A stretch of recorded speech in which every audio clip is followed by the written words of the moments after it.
Coming up on New Day at Arirang. Amid war in Ukraine that claimed the lives of over 350 people, the leaders of Russia and Ukraine have finally announced to meet in Belarus to hold talks without any preconditions on Monday. South Korea is likely to report around 140,000 new COVID-19 cases Monday, with six-digit infections continuing. The total number of people who have been infected with the virus surpassed 3 million.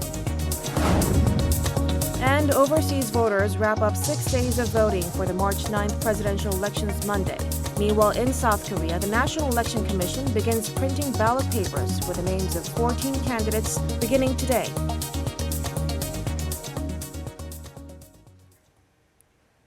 Hello and welcome to this Monday edition of New Day at Arirang. I'm Mark Broom. Thank you for joining us at the start of another week.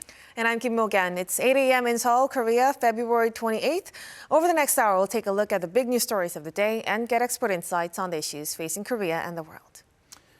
We start, though, with the turmoil in Ukraine. Talks between delegations from Ukraine and Russia will reportedly take place on Monday, after Moscow launched its invasion last week on its southwestern neighbor. The news comes as Ukraine's leader called on citizens of the world to join the fight against Russia, as the Ukrainian Health Ministry confirmed that over 350 civilians have already been killed in the fighting. Kim Hyo-sun starts us off. Ukraine and Russia are reportedly set for talks, the first since Russia unleashed its full-scale invasion of Ukraine. Russia's state-owned media outlet Sputnik says the meeting is set to take place on Monday morning local time. It says the two countries have agreed to hold talks at a venue near the Belarusian border. The Ukrainian president, however, sounded caution. I will say frankly, as always, I do not really believe in the outcome of this meeting, but let them try, so that later not a single citizen of Ukraine has any doubt that I, as president, tried to stop the war when there was even a small chance. Ukraine's health ministry said Sunday that 352 civilians, including 14 children, have been killed since the beginning of the invasion. It added over 1,600 people have been wounded. On the same day, a senior U.S. defense official told reporters that Russian President Vladimir Putin has used 2/3 of Russia's total combat power that he set aside for the invasion. As of Sunday morning, Washington says that Russian forces have fired over 320 missiles, most of which are short-range ballistic missiles. Also on Sunday, Putin has ordered his country's deterrence forces, including nuclear arms, to be on high alert. That is why I ordered Defense Minister and Chief of the General Staff to put Russian Army deterrence forces on high combat alert. Putin lashed out at the West for what he called its aggressive statements, as well as economic sanctions targeting Moscow. He was referring to the announcement made by the White House alongside the EU and other allies that they will cut Russian banks out of the international banking network SWIFT and impose financial penalties on Moscow. The EU has also approved the closure of its airspace to Russian aircraft. As countries look for a diplomatic way out, the UN Security Council has voted to hold a rare emergency meeting of the General Assembly on Monday. Kim Hyo-sun, Arirang News. Turning now to the COVID-19 situation in South Korea, the country has now seen more than 3 million infections since the pandemic began. However, officials say there has been great progress on the vaccination front. For more, our reporter Shin Yin is here in the studio with us. Good morning, Yin. Good morning. Let's start with the local infections today. Right, so we're expecting to see the daily tally hover near the 140,000 mark because as of 9 p.m. Sunday, South Korea reported 135,361 new infections. Though this was a drop of more than 18,000 from the day before, it was still 1.5 times more than what was reported the same time last week. Compared to 2 weeks ago, this figure was up 250%. Including Sunday's tally, South Korea has recorded over 3 million infections since the pandemic began. If you recall, the country passed the 1 million mark earlier this month, which was more than 2 years since the first infection was reported. But with the rapid spread of Omicron, we added an extra 1 million infections in 15 days. And now we've hit the 3 million mark in a single week. The number of people in critical condition is also doubling as the Omicron surge continues. In the last 4 weeks, we've seen the daily average of critically ill patients go up from 272 to 541. Accordingly, hospital beds have quickly filled up, and last week, nearly 4 out of 10 ICU beds were occupied, which was a jump of 10.5 percentage points from the week before. Now, last Friday marked exactly 1 year since South Korea administered its first COVID-19 vaccine. Just tell us more about the progress we've seen on the vaccination front since then. Well, Mark, South Korea has one of the highest vaccination rates in the world. Among all 38 OECD countries, South Korea ranks third in rolling out second vaccine shots. Portugal ranks first with more than 9 out of 10 people receiving second shots, and Chile ranks second. Now, if we compare South Korea to other OECD countries, you can see we made much progress on administering shots. As of Sunday, 86.4% of the population have been fully vaccinated, and 6 out of 10 Koreans have also received their booster shots. What's particularly impressive is that Korea has higher vaccination rates than the US, UK, or Germany, which are countries that administered vaccine shots before us. And South Korea is set to continue rolling out more vaccines. From Monday, those who have an underlying condition or a weak immune system and have also finished getting their booster shots will be able to get their 4th vaccine shot. Reservations for the second booster shot have been open since February 14th, and administration will start today. Some 1.3 million people aged 18 and up are eligible. Like always, those who did not make reservations in advance can book their shots on the day using KakaoTalk or the Naver app. They can also call medical clinics and ask if they can register themselves on the waiting list. And now the 4th shot will either be a Pfizer or Moderna vaccine.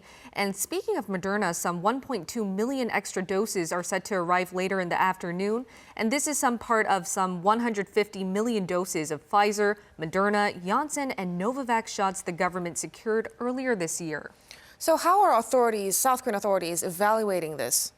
Well, on the domestic front, many are positively reviewing South Korea's antivirus measures, and this includes Prime Minister Kim Boo-kyum, who said South Korea is doing a better job compared to other countries. In a Facebook post on Sunday, the Prime Minister wrote how South Korea has been able to keep the number of critically ill patients, deaths, and occupied ICU beds relatively low. He said as of February 21st, the number of deaths per 1 million people in Korea was only 143, whereas this figure had surpassed 2,000 in the US, France, and UK. But according to Bloomberg, South Korea isn't one of the top 10 places to live during the pandemic. Bloomberg has been measuring a country's resilience to COVID-19 every month from 2020, and key determinants include the COVID-19 situation, quality of life, and just how much the economy has reopened. In February, Korea's ranking fell 12 places and is now 21st in the COVID resilience ranking out of 53 countries. And while South Korea has shown progress in the number of people infected or who have died from COVID-19, it has measured very poorly for economic activity and quality of life. All right, Ian, thank you for the information. We'll talk to you again on Wednesday. Thank you so much. Thank you very much for that. Moving on, North Korea claims the missile it fired on Sunday was a, quote, important test for the development of a reconnaissance satellite. The North Korean media reported Monday that the launch helped the National Aerospace Development Administration and the Academy of Defense Science confirm characteristics and working accuracy of a high-definition photographic system, data transmission, and altitude control devices.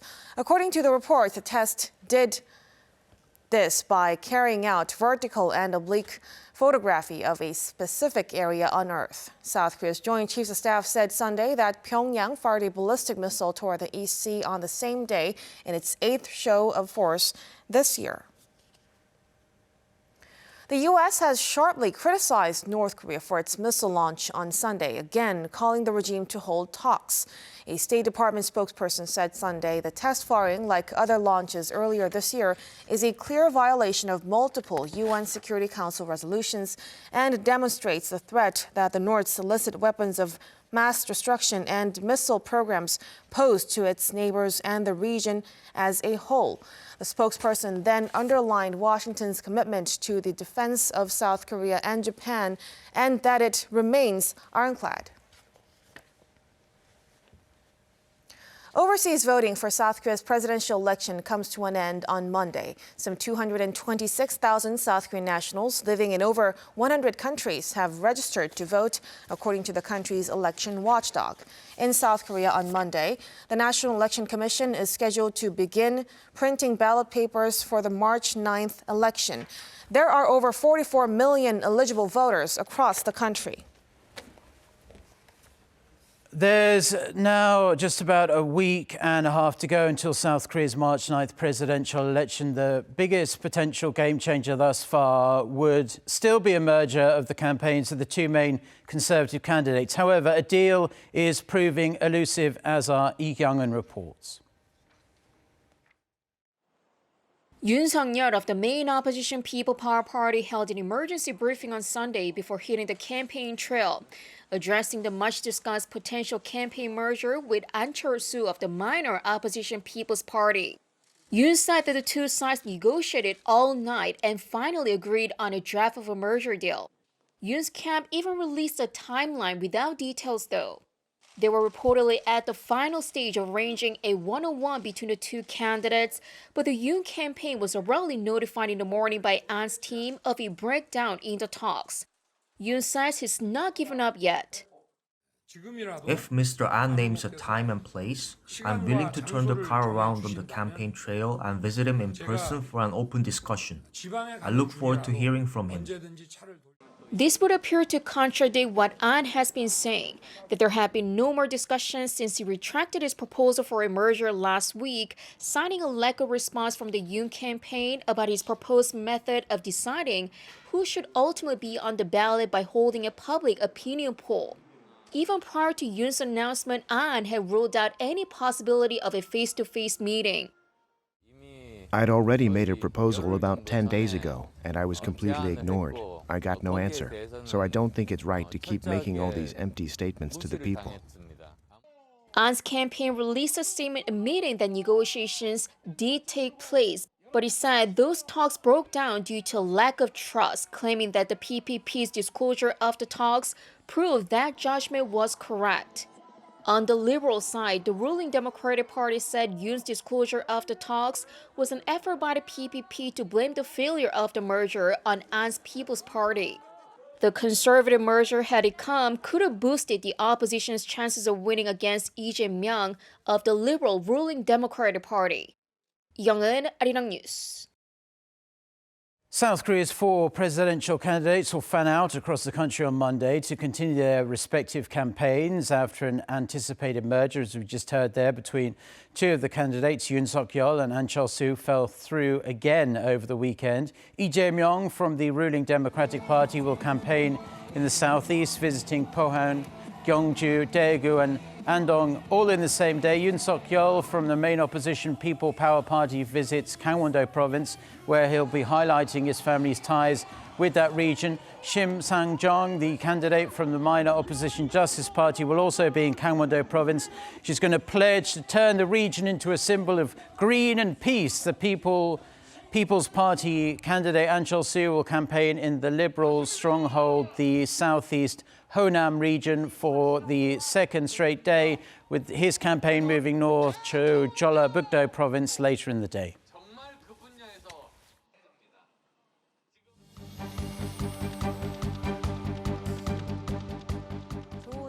A great leader is needed to become a great country. I want a strong president who knows what is best for the citizens. I want someone who is wise, powerful, and can find a balance between the major countries. This time, I hope someone who can really sacrifice for the country can become the president. I've become more patriotic since living abroad. I want a new president who can really work for the citizens. I hope the new president can make policies that benefit ordinary citizens, not just a specific class of people. As residents overseas, we want our country to prosper further. I feel that Korean stature has been growing, and that has to continue.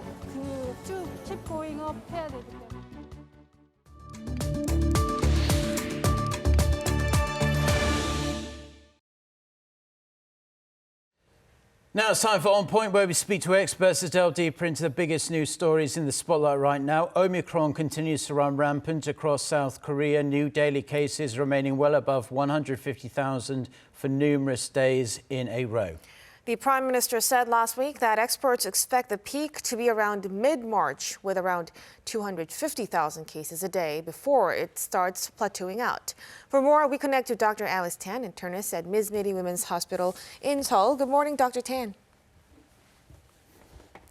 Oh, I think we cannot hear her voice. Dr. Tan, can you turn on your volume? Good morning. Oh, hello. Good morning. Thank you. Now, Dr. Tan, there are currently two types of Omicron variant that we know of, the original and BA.2. So are both of them here in South Korea, and how do they differ? Yes, the BA.2, so-called stealth sublineage of the Omicron strain, is present in South Korea. The BA.2 subvariant does seem to have a growth advantage over the BA.1 sublineage. But the good news is, despite this growth advantage, it's now accounting for about 36% of all sublineages that are uploaded into the GSED, the portal. But despite this, fortunately, week on week, the number of new cases worldwide does seem to continue to decrease. There was a 21% decrease in new cases. The BA.2 sublineage is now the predominant strain in 18 countries around the world, including Denmark. And it's important to note that also in Denmark, the number of new cases continues to decrease despite the predominance of the BA.2 sublineage. Actually, there are 4 sublineages of the Omicron strain that have now been detected: the BA.1, BA.1.1, BA.2, and BA.3. As I said, despite these sublineages and the increased growth advantage, overall the threat seems to be lower because of the sublineages, just given the fact that epidemiologically cases do seem to be on the decrease. And you've talked to us numerous times about long COVID, but we haven't been able to talk about it in much detail. Do we know how many people who've recovered from the virus go on to experience this? And just tell us more about the symptoms as well. And also, if people are suffering from this themselves, is it in any way treatable? Right. So first of all, in terms of treatment, there is no cure for long COVID. There is a way of managing the symptoms. It takes a multidisciplinary team of specialists who deal with all of the symptoms that a patient might have. Symptoms include something called brain fog, where it's a difficulty to concentrate and think, extreme fatigue, palpitations, shortness of breath, anxiety, and depression, just to name a few. In terms of how many people are affected, it's been said that up to 1/3 of people who have had COVID will develop long COVID symptoms. In the pediatric population, one study found that about half of children who had COVID actually had symptoms 1 to 3 months after diagnosis. So this is a significant number of people who may have long COVID. And so this is why it is so important to start to talk about how we're going to deal with long COVID patients. You just mentioned that we surpassed 3 million cumulative patients with COVID in our country. So if we're talking about 1/3, that's 1 million people who may have long COVID. Importantly, it was found that people who had COVID have a significantly increased risk of cardiovascular disease in the 1-year period after diagnosis. So that means increased risk of stroke, heart attack, heart failure, myocarditis, among other cardiovascular conditions. So this is definitely something that needs to be researched and planned for in terms of how we're going to take care of all of these patients. Now, Dr. Tan, I've seen many acquaintances have Omicron these days. And so I want to ask, can these people who have had Omicron also suffer from long COVID-19? And if so, is theirs less severe than sufferers who initially had the Delta or Alpha variants? Well, Omicron has only emerged since November, and so there really isn't any long-term data to know exactly what the long-term consequences of Omicron infection will be. But importantly, the WHO has said that there is right now no reason to think that Omicron COVID will not lead to long COVID. Therefore, we still need to be careful. We do know that people who have been hospitalized due to COVID tend to have a higher risk of developing long COVID. But people with mild disease can go on to develop long COVID too. The good news, though, is that if you've been fully vaccinated against COVID, your chance of developing long COVID seems to decrease by half. And that beneficial effect is actually more prominent in people who are older compared to people who are younger. So this is just another compelling reason to go ahead and get vaccinated and get boosted. Okay, slightly different topic, but schools in South Korea start the new school year in early March, if not later this week. My sons start on Wednesday. How would you like schools to deal with outbreaks of Omicron going forward? Should it still be the case that if there's an outbreak in a school, the entire school should go back to online learning for a period of time?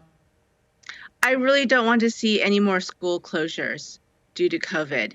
Schools need to operate under the assumption that there will be COVID cases among students. I mean, just yesterday alone, during one day, there were more than 41,000 cases of COVID diagnosed among children and adolescents in our country. So the assumption needs to be that there will be cases. Now, it would be ideal, of course, if all students were vaccinated before the start of the school year. Right now, among children 13 to 15 years old, 71% have received 2 doses of a COVID-19 vaccine. Among students 16 to 18 years old, 88% have received a vaccine. If we could get that up to 100%, I think that would be better. I am in favor of the twice weekly rapid antigen testing of students to screen before going to school. I think that's a good idea. But we also need to have a backup plan to support students who do get COVID so that they can stay on top of their learning. What I mean is having an online option for classes, having tutors available to help get kids caught up with their learning. There should be deadlines that are deferred for assignments. Retake of tests should be made available. And in terms of teachers, because teachers may also get sick, there should be a backup, sort of a plan B for substitute teachers who can come in and continue with the teaching just in case a teacher also gets sick with COVID. All right. Dr. Tan, as always, thank you so much for your insights. We'll talk to you again soon. Thank you. Thank you.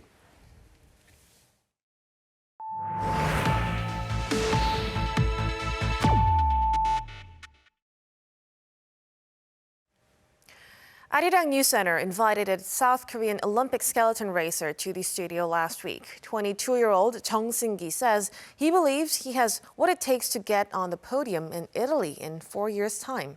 Our Han Sung reports. 10th in the world.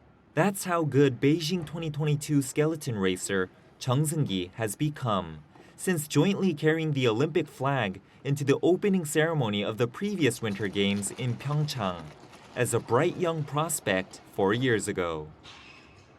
What an honor it was for me to carry the Olympic flag that day when my home country was hosting the Games. The experience pushed me to work even harder to achieve my dream of competing on the grandest stage. Chung was the only Korean athlete at the Beijing Winter Olympics to finish among the top 10 in a sliding event, an accomplishment he made despite being without a racer's most trusted companion, his helmet. This helmet with Kobukson, or the Korean battleship turtle ship, has the Korean flag on the back. The reason I had the Kobukson imprinted on this helmet was to remind myself to be fearless, like the warship when racing down the track. But inside, I was denied permission from the IOC to wear this helmet, so instead, I decided to spell the word 거북선 out on this helmet, which I actually wore in competition. Racing with him in the heats as both a compatriot and competitor, though, was 2018 gold medalist Yoon Seung-gi, who, despite going through a slump, helped Chung relieve the anxiety that naturally comes with an Olympic debut. Many people in Korea equate skeleton racing with Yoon Seung-gi, and I do too. He's a legend whose success gives me confidence that I can also achieve great things in the sport. I learned a lot from competing against him in Beijing. Simply racing in his presence had a positive influence on me. Not even a week has passed since the Winter Olympics came to an end. But Chung, hungry for more, already has his eyes set on making history in the next one. Like we discussed, my biggest competitive advantage lies in my start, which I'll have to improve. As for my steering, it's a matter of experience. With an extra 4 years under my belt, I think I'll have what it takes to win a medal in Italy. Raising hopes that in Milano Cortina 2026, Korea may see 2 of its skeleton racers, including a rejuvenated Yoon, grace the Olympic podium. In 4 years, I see myself sitting right here with a shiny medal in my hand. 한성우, Arirang News.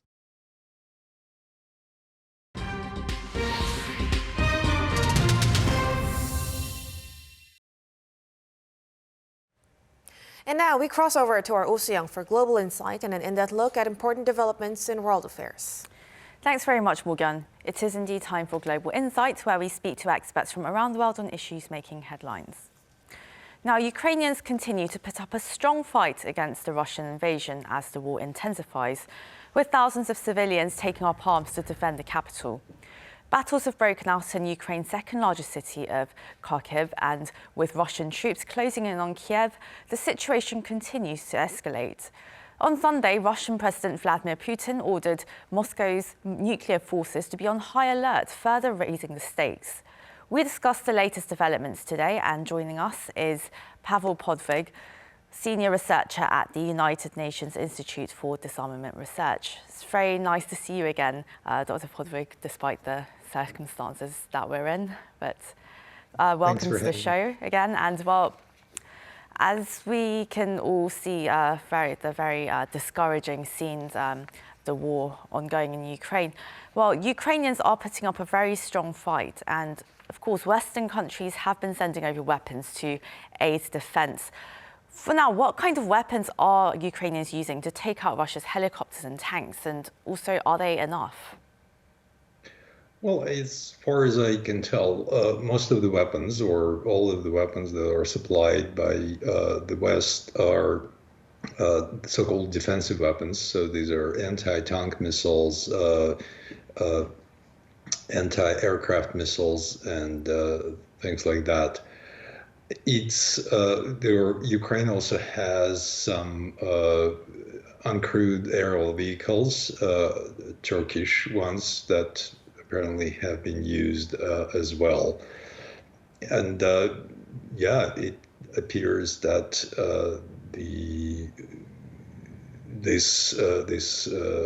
these weapon supply actually do help Ukraine to hold the Russian forces back.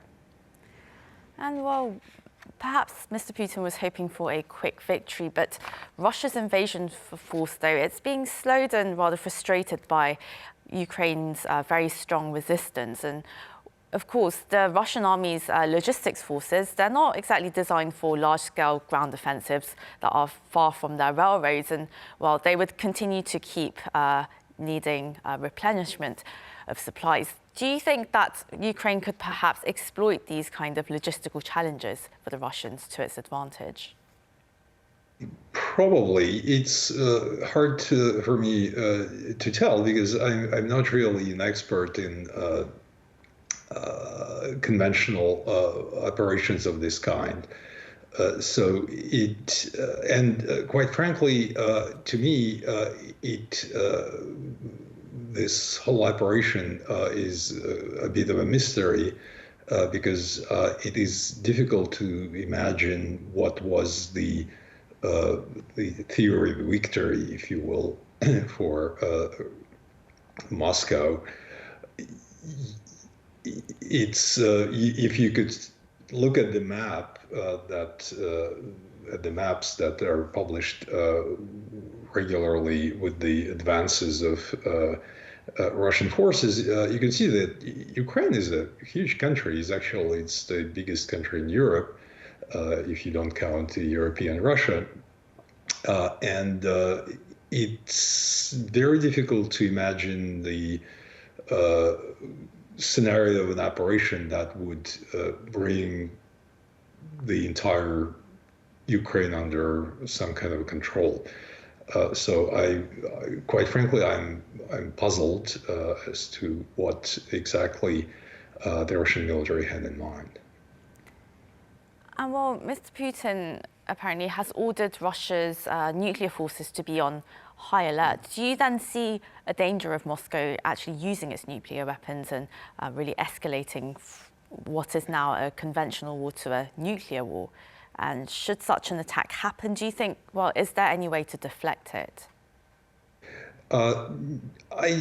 Yes, we know that there was the announcement today that the Russian forces implement a certain kind of a mode of combat duty that is a bit closer to combat. Although it's not really the raising the level of alert, because most of the forces are already on high alert. It's just preparing the command and control system for kind of a worst scenario, and making sure that the United States is not tempted to strike on Russian forces, preserving the retaliatory capability of the Russian forces.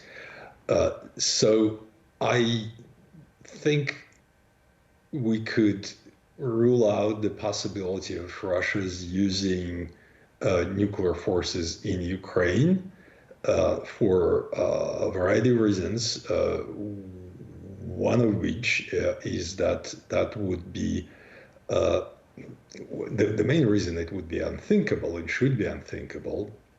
But if you look at the kind of a practical military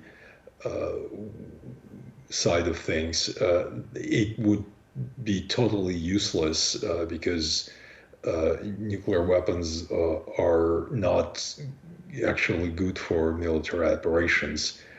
Nuclear weapons are built to kill a lot of people, and that's what they can do. But in terms of fighting the war of the kind that Russia is fighting in Ukraine, they are really not useful at all. And while there are now fears being expressed that, Russia may perhaps attack a NATO member country, do you actually see this happening? Could it actually escalate to that point?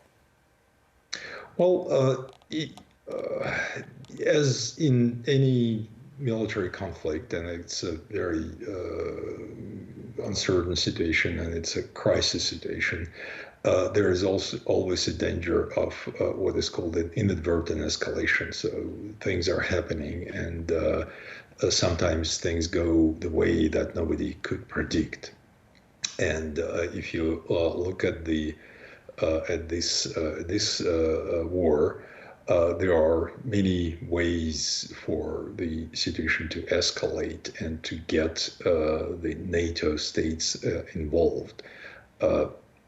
For example, in the very first address, when President Putin announced the beginning of the invasion, he actually made it clear, or tried to make it clear, that if those who would try to interfere with Russian efforts from the outside would be met with the immediate response, and the response would be would bring the consequences which they've never seen in their history, which was, in my view, very direct reference to nuclear weapons.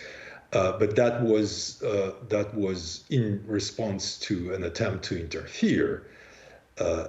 So unless the Western states, NATO, do not interfere with the operation, Russia will not have the cause to react. And the United States and NATO were very careful to underline every time that they are not going to get direct military involvement in the conflict. At the same time, it may not be their decision to make.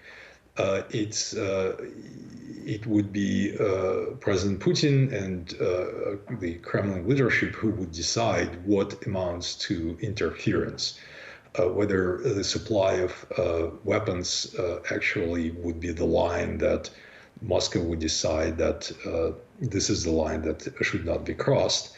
We don't know, and to some extent, even I think Moscow doesn't know at this point.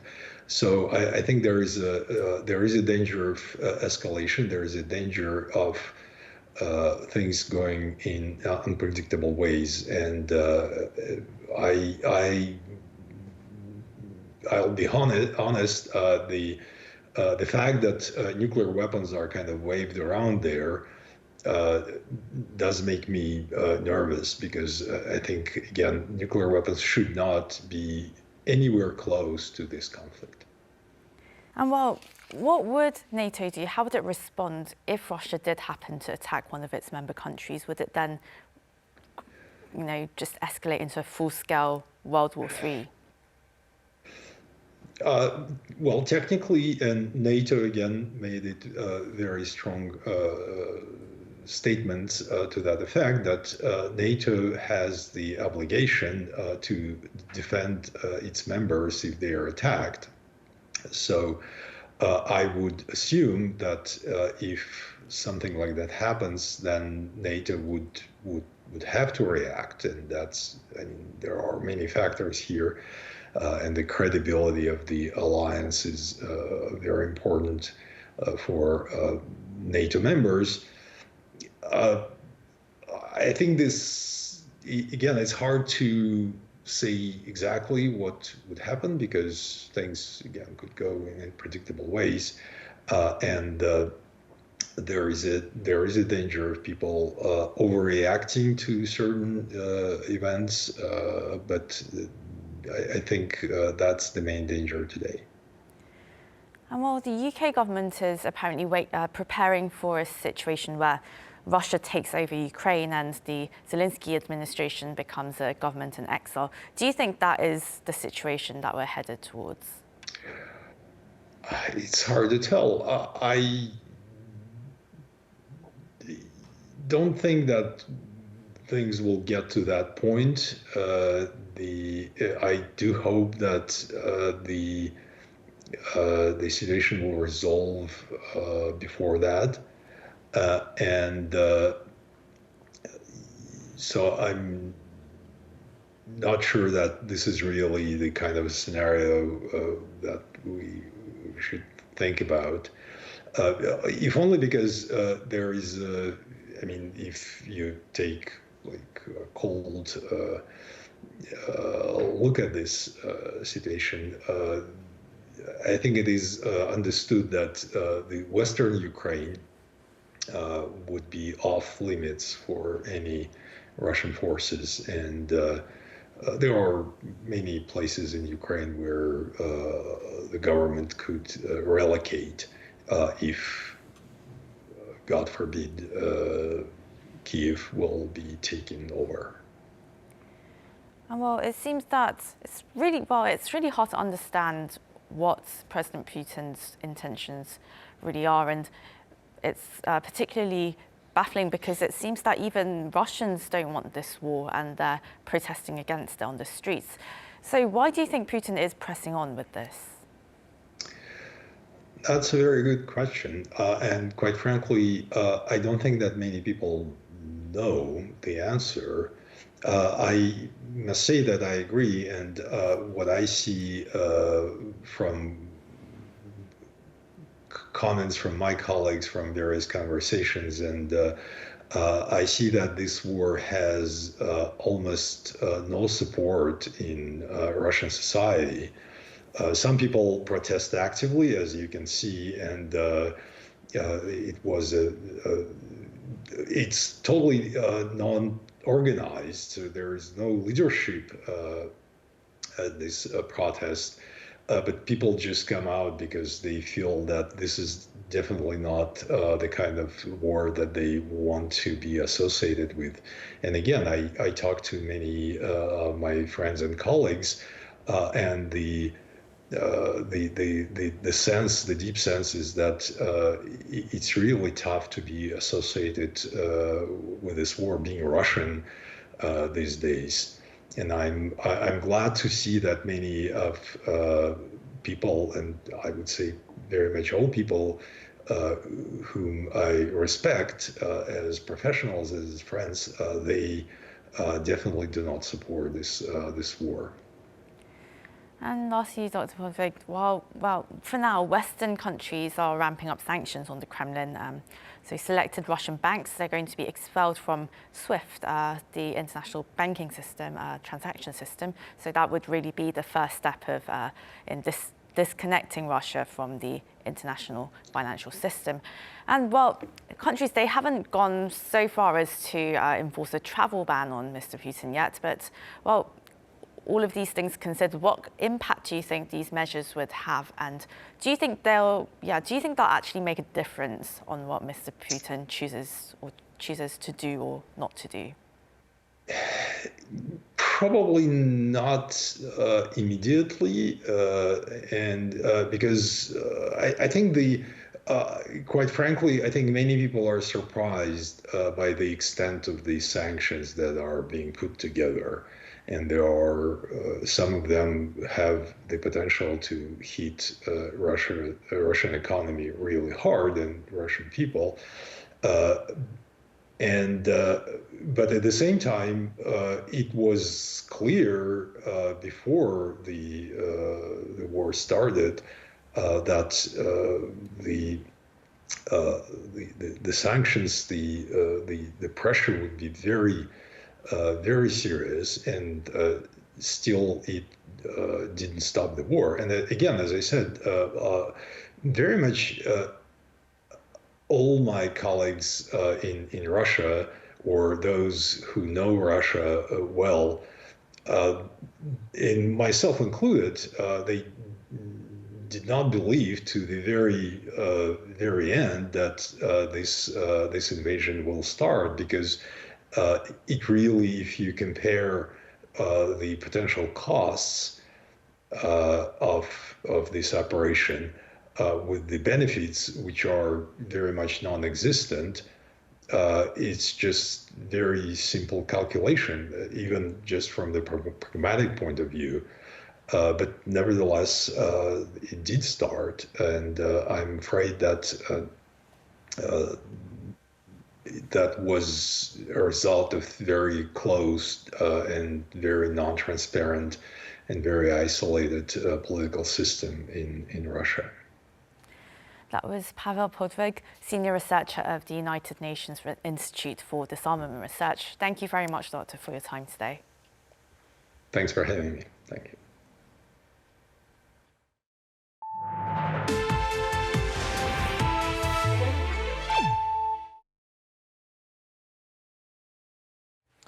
South Korea has developed a new type of radar technology that detects survivors in urban accidents more quickly. It uses radars and electromagnetic waves to spot people moving under rubble and can even tell if they are breathing. Jo Sung-min with this report. A thick layer of black smoke from a construction site fire fills the air. Concrete blocks, debris, or other obstacles making things difficult for the first responders to find survivors among the wreckage. Even experienced firefighters admit that spotting survivors is almost impossible with the naked eye in situations like these. In an effort to search for survivors at urban accident sites more quickly and easily, local researchers have developed a type of radar technology that can provide an overall view of the whole accident site.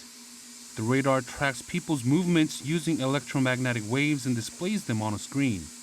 It also tells firefighters how far they are away from any survivors and can determine their biological condition from afar away, such as heart rate and breathing. It uses the radar sensors to pick up even the slightest centimeters of motion and also detects anyone who is stuck behind a collapsed or under the debris who are breathing but unable to move. Researchers are aiming to reduce the size of the radar, which is as big as a tablet PC, to a miniature camera that can be attached to smartphones or helmets. For now, firefighters are using the radars in simulation runs before choosing whether to use the technology in actual search and rescue operations.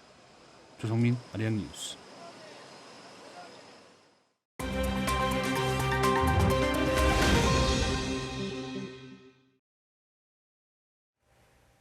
For a look now at news from around the world, we have our Lee Seung-jae back, joining us again this morning from our Arirang newsroom. Good morning. Good morning to you guys. So let's start off in Russia, where thousands are reported to have been detained by police in the country for protesting against the Russian invasion of Ukraine. That's right. So according to a protest monitoring group, more than 2,000 people at anti-war protests held in 48 cities across Russia were detained on Sunday alone. Now, the OVD Info Monitor, which has been documenting crackdowns on opposition to Russia's government for years, also noted that more than 5,500 people have been detained at various anti-war protests since the invasions began on Thursday. Now, over in Moscow, riot police outnumbered protesters who have been carrying handwritten place cards with peace signs and anti-war slogans, both in Russian and Ukrainian. The report also noted that a journalist for an independent television channel was also arrested during the protests, even though he showed accreditation to the police. Now, despite the ongoing crackdown on protesters, widespread demonstrations continue across Russia.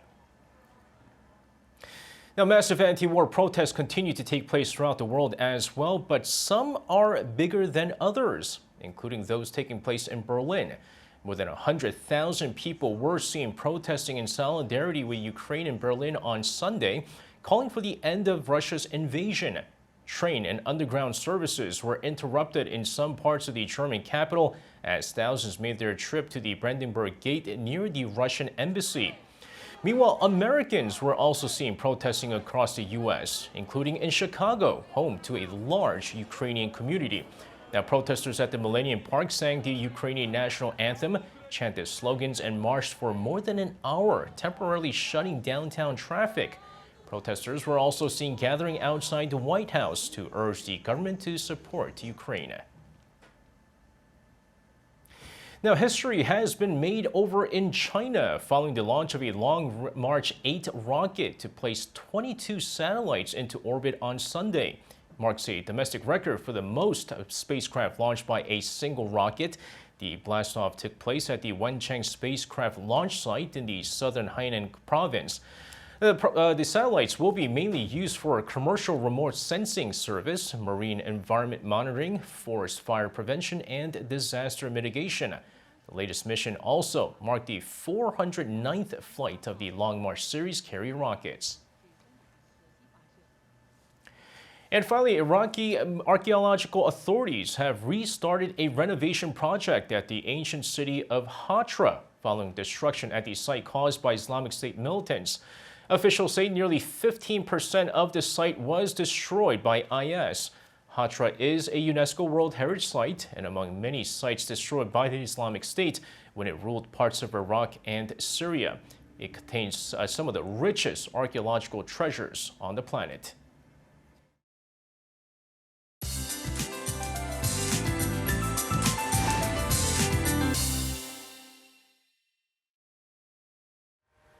Good morning. It's going to be feeling much like early spring again on this last day of February, along with the wide temperature differences.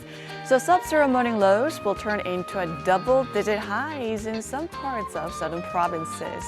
Air quality will be normal to good nationwide, while the East Coast remains under a dry weather warning. 충청북도 and 전라남도 province are under a dry weather advisory today. In fact, the Korea Forest Service had upgraded to orange alert for wildfires, so please do take fire safety precautions. Freezing temperatures to start for some parts under partly sunny skies. Gyeongju is starting out the day at -3 degrees, but highs will rise to 17 degrees within a few hours over in Gyeongju. In other areas, we'll also see highs that are 3 to 5 degrees higher than seasonal averages. Now, tomorrow is Independence Movement Day, a national holiday here in Korea. And do expect to see a light mix of rain and snow earlier in the day. With that, here's a look at the weather conditions around the world.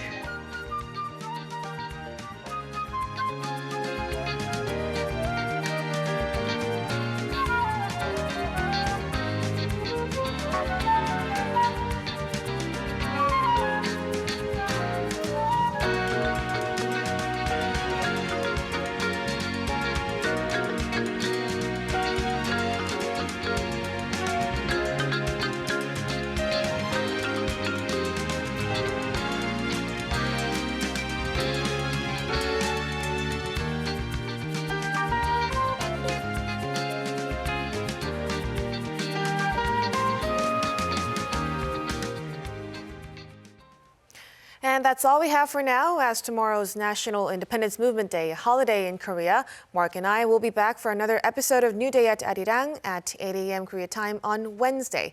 I'm Kim Mo-gyan. And I'm Mark Breum. Have a great day. If you're watching us in Korea, have a nice day off on Tuesday. We certainly will. And thank you as always for watching. Until next time, goodbye.